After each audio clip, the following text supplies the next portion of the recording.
नमस्ते प्यारे विद्यार्थियों, आपके अपने YouTube चैनल स्मा अकेडमी में आज हम बात कर रहे हैं कार्यपत्रक 89 के बारे में।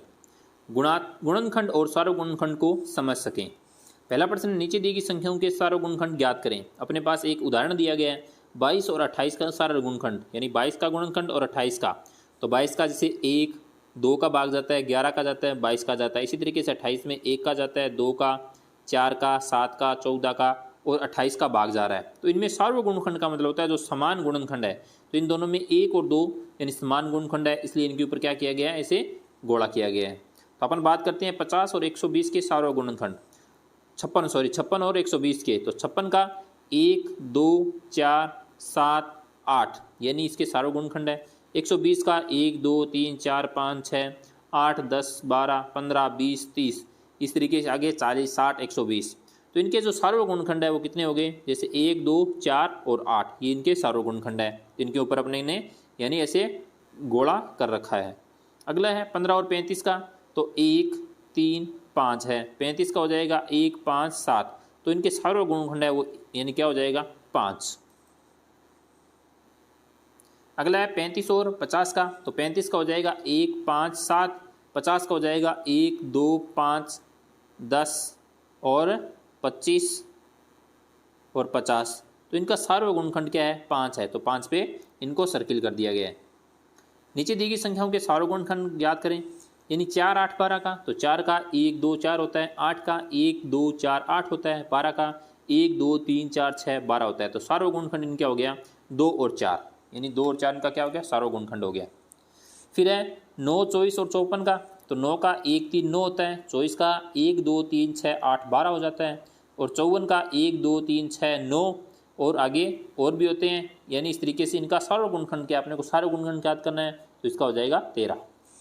फिर है 24 48 72। 24 48 72 है। तो 24 का 1 2 3 6 8 12 24 होता है, 48 का 1 2 3 4 1 2 3 4 6 8 12 24 होता है। तो इसे यानी इसके बाद में 48 भी होता है। फिर इसका 1 2 3 4 8 9 12 24 होता है।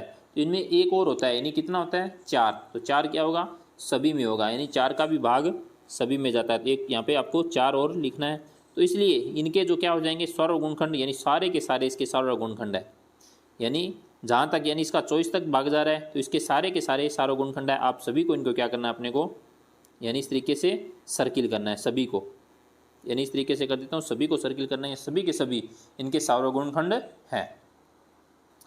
अगला प्रश्न है, नीचे दी गई संख्याओं के गुणनखंड वृक्ष में छूटी हुई संख्या को लिखना है। यानी जो संख्याएं छूटी हुई है उनको लिखना है। जैसे ये 60 है, तो 60 यहाँ पे लिखा गया 6 और 10, यानी 6 गुणा 10, 10 के 60 हो गए। यहाँ पे 2 लिखा गया, तो 2 को किससे गुणा करेंगे 6 आ जाए, तो 3 से गुणा करते हैं तो 6 आ जाते हैं। 5 को किससे गुणा करेंगे 6 आ जाए, तो 2 से गुणा करेंगे तो 10 आ जाएंगे। फिर है 90 है। तो 15 छिके 90, यानी 15 को 6 से गुणा करते हैं तो कितना आता है 90 आता है। तो 15 के कितने टुकड़े करें, यानी 2 टुकड़े, 5 और 3 का कर दिया, 6 का 2 और 3 का टुकड़ा कर दिया। फिर है 80, यानी 8 गुणा 10, 8 और 10 कितने होते हैं 80 होती हैं। तो 4 गुणा 2 8 होते हैं, 2 गुणा 5 यानी 10। अगला कार्यपत्रक है 90, लघुत्तम समापवर्ती और महत्तम समापवर्तक को समझना। नीचे लिखी संख्याओं में 2 और 3 के समान गुणजों पर गोल घेरा लगाएं। यानी जो 2 और 3 के समान गुणज हैं उन पे गोल घेरा लगाना है। जैसे 2 और 3 का समान 6 हो गया, 6 के बाद 12 18, उसके बाद में नेक्स्ट 24, 24 के बाद में नेक्स्ट 36। यानी ये क्या है, यानी 2 और 3 के समान गुण, उसके बाद एक 30 भी है। यानी 2 का भाग भी जाता हो और 3 का भाग भी जाता हो, यानी उन संख्याओं पे अपने को क्या करना है गोल घेरा लगाना है। तो ये सभी संख्याएं क्या है, यानी 6 12 18 24 30 36 ये सभी की सभी संख्याएं क्या है, यानी 2 और 3 से समान विभाजित हो जाती है। अगला है भाग विधि द्वारा 48 और 72 का लघुत्तम समापवर्ती ज्ञात करें। तो 48 और 72 का करना है। तो 48 और 72 का, जैसे 48 में 2 से डिवाइड करेंगे 24 36 आ गया, फिर 2 से डिवाइड करेंगे 12 18 आ गया, फिर 2 से डिवाइड करेंगे 6 9 आ गया, फिर 2 से डिवाइड करेंगे 3 9 आ गया, फिर 3 से डिवाइड करेंगे 1 3 आ गया, फिर 3 से डिवाइड करा 1 1 आ गया। तो लघुत्तम समापवर्ती यानी 2 कितनी बार हैं 4 बार हैं, 1 2 3 4, 3 2 बार हैं 1 2। तो इन सभी का गुणा करके अपने पास आंसर आ जाएगा 144। फिर अब भाग विधि द्वारा 12, 32 और 64 का लघुत्तम समापवर्तय ज्ञात करें। यानी 12, 32 और 64 का करना है। 12, 32, 64 में 2 का भाग दिया, 6, 16, 32 आ गया। 6, 16, 32 में 2 का भाग दिया, 3, 8, 16 आ गया। फिर 2 का भाग दिया, 3, 4, 8 आ गया। फिर 2 का भाग दिया, 3, 2, 4 आ गया। फिर 2 का भाग दिया, 3, 1, 2 आ गया। और फिर 2 का भाग दिया तो 3, 1, 1 आ गया। फिर 3 का भाग दिया तो 1, 1 आ जाएगा। तो इस तरीके से यानी 2 कितनी बार गया है, 6 बार गया। 1, 2, 3, 4, 5, 6 और 3 का 1 बार गया, तो इसका आंसर आ जाएगा 192। फिर है प्रश्न संख्या 4, महत्तम समापवर्तक ज्ञात करें। यानी जैसे 36 का, यानी अपने पास जैसे 1, 2, 3, 6, 9, 12, 18, 36 लिखा गया। 72 1, 2, 3, 4, 6, 8, 9, 12, 18, 24, 72 लिखा गया। तो इनमें जो सबसे बड़ा महत्तम समापवर्तक, सबसे जो बड़ी संख्या है, सबसे बड़ी क्या है, 36 दोनों में समान है, जो 36 इसका आ गया। नेक्स्ट है 49 का 1, 7, 49, 28 का हो जाएगा 1, 2, 4, 7, 14, 28। इनमें सबसे बड़ा समान में तो समान जो है यानी अंक जो समान है उसको लिख देंगे, तो महत्तम समापवर्तक कितना हो गया, 7 हो गया। फिर 30 का 1, 2, 3, 5, 6, 10, 15, 30। 15 का 1, 3, 5, 15, तो सबसे बड़ा 15 है, तो 15 आ गया इसका महत्तम समापवर्तक।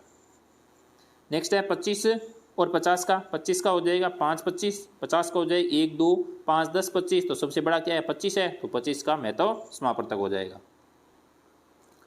अगला कार्यपत्रक है 91, दक्षता भाजकता के नियम को जांच सकें।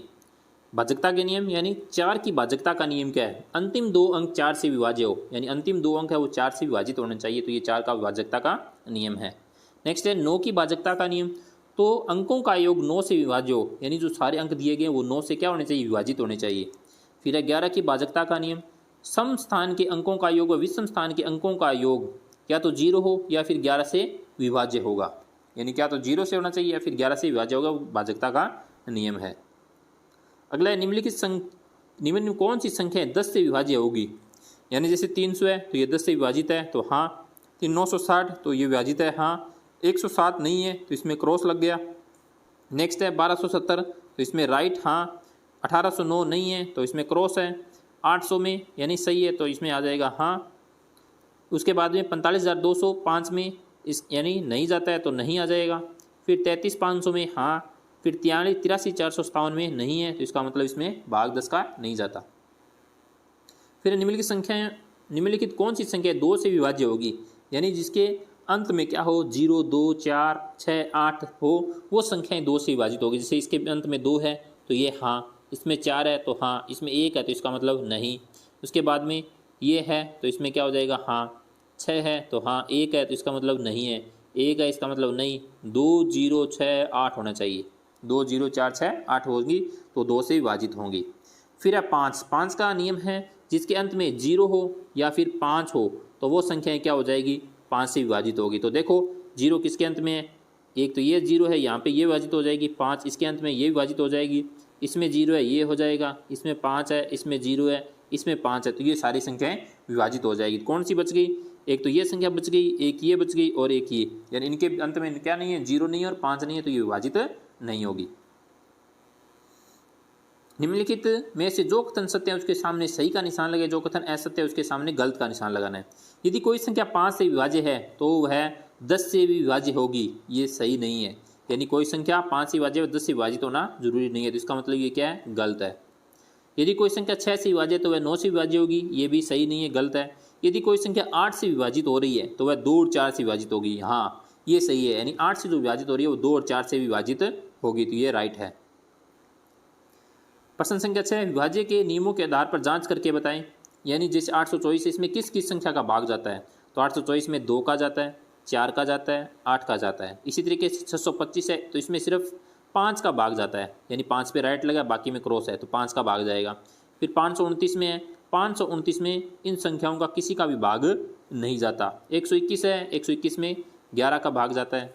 680 है, 2 का जाता है, 4 का जाता है, 6 का जाता है, 8 का जाता है, 10 का जाता है। फिर प्रश्न संख्या 7 है, रिक्त स्थानों में ऐसा अंक लिखे ताकि 9 से पूर्णतः विभाजित हो। यहाँ पर अपन 8 लिख देते हैं तो ये 9 से विभाजित होगा, यहाँ 4 लिख देते हैं तो पूर्णतः 9 से विभाजित है, यहाँ 6 लिख देते हैं तो पूर्णतः 9 से विभाजित है।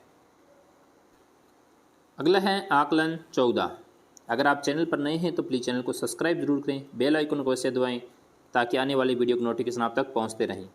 निम्नलिखित पहला प्रश्न है, निम्नलिखित में से कौन सी संख्या 5 से विभाजित हो सकती है। तो 5 का मैंने आपको नियम बताया, जिसके अंत में 0 और 5 हो वो 5 से विभाजित होगी। तो इसमें 0 है, इसमें 5 है, ये भी 5 है, इसमें 5 है, इसमें भी 5 है और इसमें 0 है। तो ये सभी संख्याएं 5 से विभाजित है। इनके ऊपर अपने को गोला लगाना है। दूसरा है, दी गई संख्याओं का गुणज और गुणनखंड लिखें। 32 का 5 गुणज लिखने, 64, 96, 128, 160, 192। तो इनका गुणनखंड हो जाएगा 1 गुणा 2 गुणा 2 गुणा 2। 60 है, 120, 180, 240, 300, 260। तो 1 गुणा 2 गुणा 2 गुणा 3 गुणा 5, तो 100 यानी 60 के गुणनखंड हो जाएंगे। फिर है, निम्न के सारों गुणनखंड ज्ञात करें। 27, 90, 15। 27, 90, 15 के, तो 27 के हो जाएंगे 1, 3, 9, 27 हो जाएंगे। 90 के 1, 2, 5, 9, 10, 18, 30, 45 और 90। 15 के हो जाएंगे 1, 3, 5। अगला प्रश्न है, महत्व समापवर्तक ज्ञात करें 32 और 24 का। तो 32 और 24 का 1, 2, 4, 8, 16, 32। 24 का हो जाएगा 1, 2, 4, 6, 8, 12, 24। 12, 24, तो इसका महत्व समापवर्तक आ जाएगा 8। फिर 36 और 72 का 1, 2, 3, 4, 6, 9, 18, 36 और 72 का हो जाएगा 1, 2, 3, 4, 6, 9, 18, 36। तो इनका महत्व समापवर्तक हो जाएगा 36, यानी जो बड़ा समान अंक है वो इनका महत्व समापवर्तक है। अगला है, 50 से 100 तक की संख्याओं में जो संख्या भाज्य नहीं है उस पर गोल घेरा लगाना है, यानी जो किसी से विभाजित नहीं हो रही है। तो सबसे पहले एक 53 है, 59, 61, 67, 71, 73, 79, 83, 89 और 97, ये किसी से भी विभाजित नहीं है। ध्यान रखना, अपने को 100 तक पूछा गया है, 100 के बाद नहीं पूछा गया, तो अपने को 100 तक ही देखना है। फिर है प्रश्न संख्या 6, निम्नलिखित में से कौन सी संख्या 3 से विभाज्य है, हाँ या नहीं में जवाब दें। यानी जो 3 से विभाजित है, तो 3 से विभाजित है, जैसे पहली संख्या 3 से विभाजित है तो हाँ, दूसरी नहीं है तो नहीं, तीसरी हाँ तो यहाँ हाँ लिखना है, चौथी नहीं है, पांचवी है, छठा है, उसके बाद में नेक्स्ट ये भी है, ये नहीं है तो यहाँ पे क्रॉस लगाना है या नहीं लिखना है, और ये है।